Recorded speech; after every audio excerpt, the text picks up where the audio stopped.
कांवड़ यात्रा की इजाजत देने के मामले का सुप्रीम कोर्ट ने अब संज्ञान लिया है।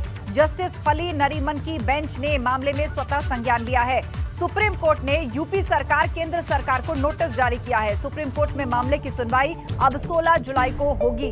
आपको बता दें, उत्तर प्रदेश में कांवड़ यात्रा होगी, ऐसा फैसला लिया गया है, जिसके बाद अब सुप्रीम कोर्ट ने इस पर संज्ञान लिया है। यूपी में कांवड़ यात्रा पर सुप्रीम कोर्ट ने ऐतराज जताया है और इसकी इजाजत देने के मामले का सुप्रीम कोर्ट ने संज्ञान लिया है।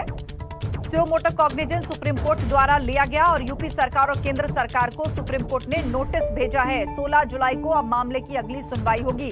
आपको बता दें, उत्तराखंड में कांवड़ यात्रा नहीं होगी। लगातार दूसरे साल कोरोना के चलते फैसला लिया जा चुका है, लेकिन यूपी में कांवड़ यात्रा होने जा रही थी। उस पर सुप्रीम कोर्ट ने सुयो मोटो कॉग्निजेंस लेते हुए केंद्र और यूपी सरकार को नोटिस भेजा है।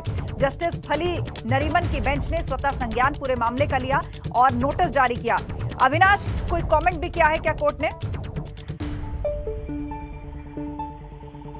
जी बिल्कुल, आज तक अगर बात करें तो सुप्रीम कोर्ट में सब संज्ञान लिया गया। उत्तर प्रदेश में जो कांवड़ यात्रा का आयोजन करने के लिए उत्तर प्रदेश सरकार ने परमिशन दी है। सुप्रीम कोर्ट ये जानना चाहता है कि किस तरीके से कोरोना के केसेस अभी कम हो रहे हैं, लेकिन तीसरी लहर की आशंका है। इस बीच उत्तर प्रदेश सरकार किस तरीके से कांवड़ यात्रा करवाना चाहती है, इसीलिए उसने सब संज्ञान लेते हुए केंद्र सरकार और उत्तर प्रदेश सरकार को नोटिस जारी किया, जिसके बाद उत्तर प्रदेश सरकार और केंद्र सरकार को अपना जवाब देना होगा। सुप्रीम कोर्ट में 16 तारीख को सुनवाई होगी। सुप्रीम कोर्ट के जज ये जानना चाहेंगे कि किस तरीके से कांवड़ यात्रा का आयोजन होगा, जिससे कि सभी सुरक्षित रहें और किसी को जो है कोरोना ना हो। इसलिए ये तमाम सारी जो प्रक्रिया चल रही है, इसको सुप्रीम कोर्ट को पहले अवगत कराया जाए। अगर उत्तर प्रदेश सरकार के जवाब से संतुष्ट होती है सुप्रीम कोर्ट, तो आगे कांवड़ यात्रा की इजाजत देगी, अन्यथा फैसला उत्तर प्रदेश सरकार के खिलाफ हो सकता है। जी हाँ, बिल्कुल। तो कोर्ट ने ऐतराज जताया है। 16 जुलाई को मामले की सुनवाई होनी है। यदि सरकार फैसला नहीं ले सकती तो फिर सुप्रीम कोर्ट फैसला सुनवाएगा।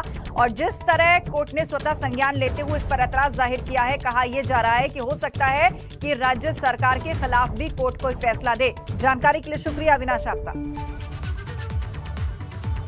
लखनऊ में आतंकी साजिश पर एक और खुलासा हुआ है। लखनऊ समेत 6 जिलों में सीरियल ब्लास्ट की साजिश की जा रही थी और बकरीद से पहले 6 जिलों के अंदर सीरियल ब्लास्ट की ये साजिश थी। भीड़भाड़ वाले इलाकों में और 2 मंदिरों के पास ब्लास्ट करना था। आतंकी मिन्हास के मोबाइल का डाटा एटीएस ने रिट्रीव कर लिया है और उसी के आधार पर यह जानकारी निकलकर सामने आई है कि 6 जिलों के अंदर ब्लास्ट करने की प्लानिंग थी। सीरियल ब्लास्ट 6 जिलों के अंदर किए जाने थे बकरीद से पहले। भीड़भाड़ वाले जगहों पर टारगेट किया जाना था। 2 मंदिरों के पास भी ब्लास्ट करना था। आतंकी मिन्हास के मोबाइल डेटा को एटीएस ने रिट्रीव किया और उसी से ये जानकारी निकल कर के सामने आई है कि 2 मंदिरों के पास ब्लास्ट और 6 जिलों में सीरियल धमाके करने की प्लानिंग चल रही थी। अलकायदा के आतंकियों ने रिमांड के दौरान अपने प्लान के बारे में बताया। उन्होंने कहा, कश्मीर से आतंकी लखनऊ आने वाले थे। अंसार गजवातुल हिंद के कमांडर आने वाले थे लखनऊ। सीरियल ब्लास्ट के लिए तारीख भी मुकर्रर होने वाली थी। दोनों कमांडर दिन और तारीख तय करने वाले थे। बहुत जल्द दोनों लखनऊ आने वाले थे। दोनों आतंकियों की तैयारियों का जायजा भी लिया जाने वाला था। प्रेशर कुकर बम बनाकर भीड़-भाड़ वाले जगहों पर रखने का प्लान था। मंदिरों में उनके पास ब्लास्ट करने का प्लान था। आतंकी मिन्हास के मोबाइल फोन का डेटा भी रिट्रीव किया गया और उससे भी अहम जानकारियां निकलकर सामने आई हैं। तो आतंकियों ने कई राज उगले हैं और कई जानकारियां एजेंसियों को हाथ लगी हैं। गिरफ्तारी से 1 हफ्ते पहले ये कॉल की गई थी। आतंकियों के फोन से 12 संदिग्ध वीडियो भी बरामद हुए हैं। आतंकियों के सरगनाओं के ये वीडियो हैं जो बरामद किए गए हैं। लोगों की भावनाएं भड़काने से संबंधित ये वीडियो बताए जा रहे हैं।